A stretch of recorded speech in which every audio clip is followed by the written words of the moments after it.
I'm back with another episode of the Career Dive podcast. And today's episode was inspired by you, my friends.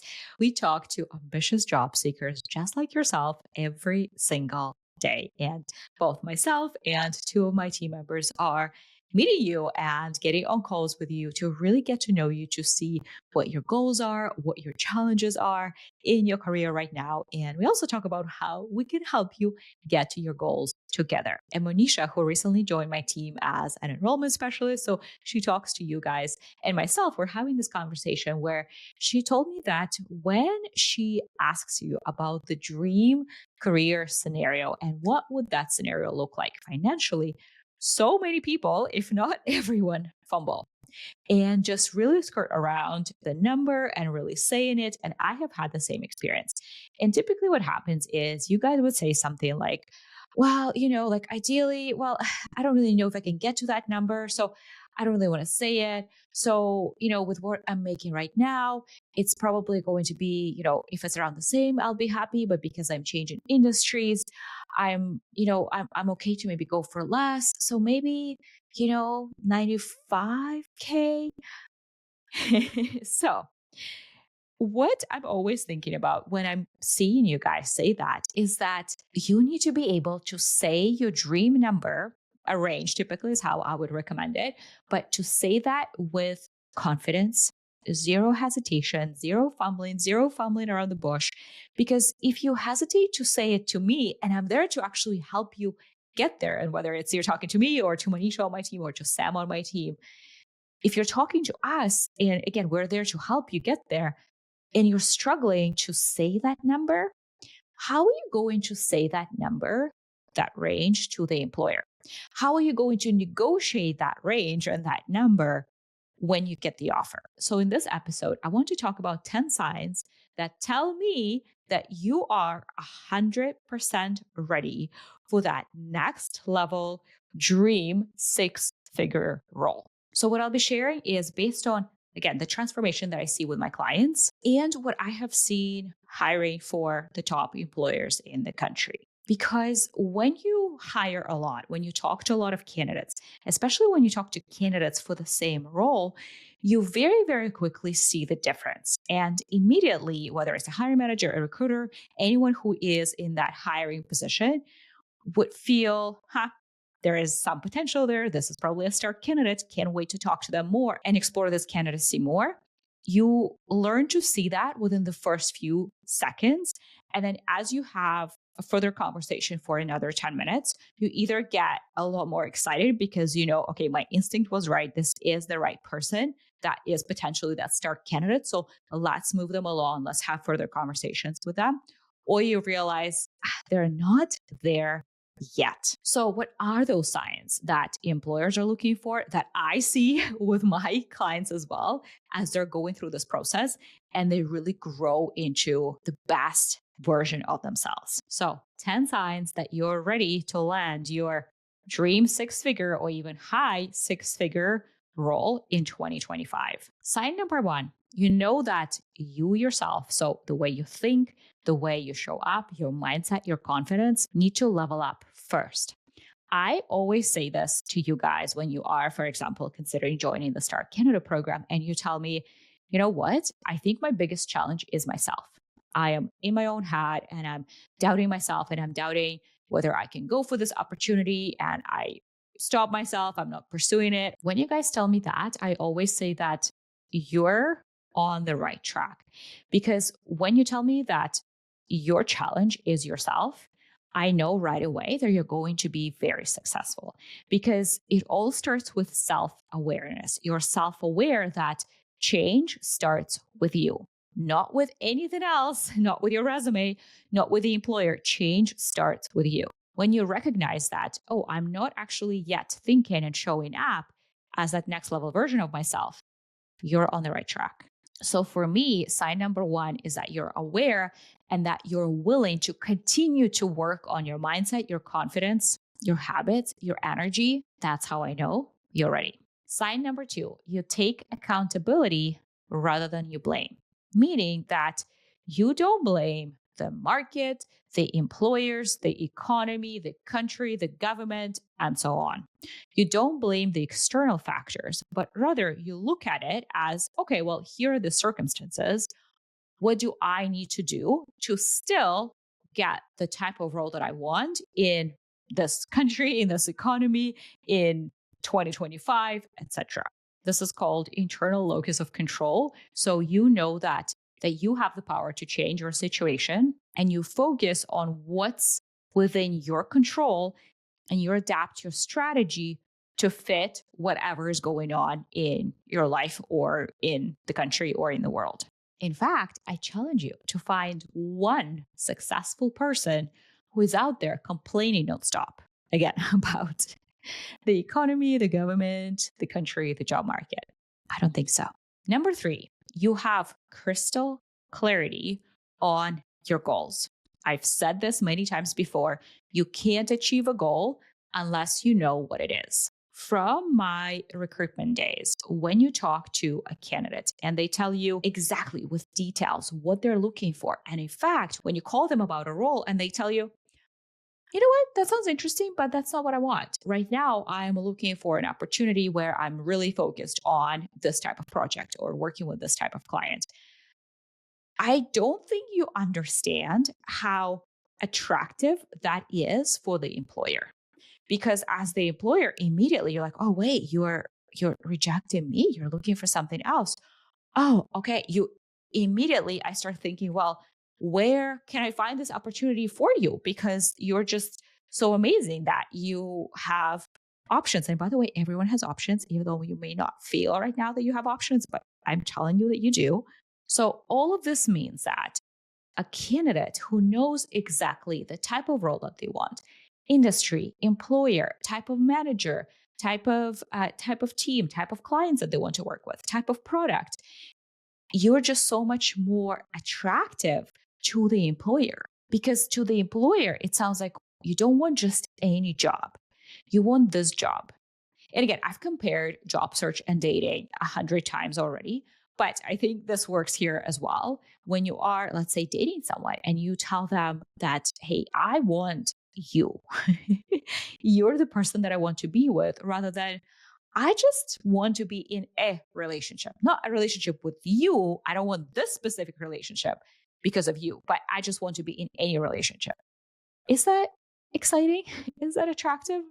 No. And by the way, I know that when you are in an interview, you tell every single employer that this is the job that you want. This is your number one opportunity. But when it's not the case, they can sense it. So get clear on what you want, crystal clear to the very, very detail, and get clear on how important each of those parts of your job are to you. So you know what are non-negotiables, what are must-haves, and what are nice to haves. And I teach that, by the way, to my students, how to go through that process. So how to create your dream job description, how to put your negotiables, non-negotiables, must-haves to each of those parts, so that when you are job searching and when you're validating this I call it dream job prototype, and something is not necessarily a perfect 100% match, which we know is kind of hard to find, but you know, okay, well, you know what, this was a nice to have. So if this is not part of my job, that's okay. And when you are clear on your goals, you're not applying just everywhere and anywhere, but you're very strategic with where you spend your time, what you spend your time on, who you spend your time on, whether again, it's researching, whether it's reaching out to people, building your brand that matches what you're after. So you're very intentional and strategic. So job search becomes a lot easier. But B, you become, again, a lot more attractive to the employers because you want them. All right, sign number 4, you understand and control your personal brand. So this means that you are someone who knows what a personal brand is. And by the way, that's pretty simple. A personal brand is what people say about you when you're not in the room, but you understand that on a deeper level rather than just having this definition in the back of your mind. It means that you know how to control the narrative of your personal brand, because everyone has a personal brand. People talk about you at work right now behind your back all the time. Your manager, the whole team, the executive team, they talk about you when you're not in the room. I can guarantee that. You need to learn is how to control the narrative. And controlling the narrative happens in two ways. One is at work. So you are intentionally speaking up about what you're working on, about your wins, about the feedback that you got from team members, from clients, from your manager. You discuss the challenges that you have. You come up with solutions. You share how you have worked through those challenges. You highlight the lessons that you've learned. So again, you're controlling the narrative, but not just at work, but you're also controlling this narrative online. I know, I know, I know. I feel like every time I talk about building your brand online, a lot of you are thinking, this is absolute insanity. I'm not going to be sharing my wins or lessons online, but it's 2025. And unless you're learning how to do that and you're starting to at least build that skill and that habit of sharing that online, you're going to be left behind. You have to extend and expand your brand beyond your immediate workplace. And you have to expand it to right now, LinkedIn. I don't know, maybe the platform specifically changes, but right now it's LinkedIn, meaning that you're sharing your expertise, your insights, again, your wins, the feedback that you're getting, the lessons learned, all of that stuff, your successes, you're sharing that online strategically and intentionally so that more people within your current workplace learn about how amazing you are, because you might have all of those wins and successes and lessons learned and challenges that you overcame. But maybe some of that is familiar to your manager. But what about your manager's manager? How would they know about that? Okay, maybe you have a coffee chat with them every couple of months and you share a few things with them. Maybe your manager, if it's a good manager, talks about that, but that's not enough. So this way, when you share that online, you're ensuring that other people within your company are seeing that. But then now other people in your industry are going to be seeing that. People you have in the past connected through networking, maybe people that you have interviewed with in the past who you're now connected to on LinkedIn are going to be seeing that. And now you're not just a name on their LinkedIn connection list. And they're like, how do I know this person? But they know, oh, you're someone who is killing it in digital marketing. And these are the type of brands that you're working with. These are the type of projects that you're working on. And that is top of mind to me. So guess what? When I'm looking to hire, you know who comes to mind? You. So that was sign number 4. You control your personal brand. Sign number 5, I cannot not talk about network. So sign number 5, you're proactively building your network always. That means that yes, you are more actively networking and proactively networking when you're job searching, but it is a habit that you build throughout your career, and you do that on the ongoing basis. I have talked about it in the previous podcast. Teresa, one of my students in the Start Canada program, she was waiting for the offer to come in. So she was already told that the offer is coming. She's just waiting for that official letter. But she said, hey, I'm still out there. I'm still talking to people. So that's the move. Then when you land the job, are you proactively and strategically networking within your company so that, again, you're building those connections and those relationships so that A, your life is busier, but B, so that you get promoted? Are you continuing these conversations? Are you touching base with the conversations that you had while you were job searching so that when you're job searching again, it's easy, so that if you get laid off, you get a job in the next few weeks, so that if the next amazing opportunity comes up, again, you're top of mind. And imagine that this proactive, strategic networking that you're continuing to do, paired up with your personal brand that you're building online, you're going to be unstoppable. All right. Sign number 6, you approach job interviews with this kind of true inner confidence.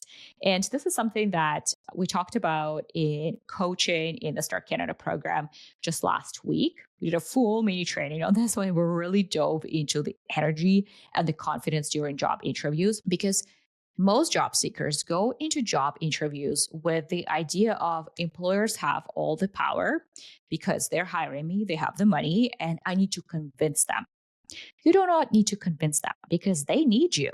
They have a problem. They need to hire someone. And as you know, hiring is expensive.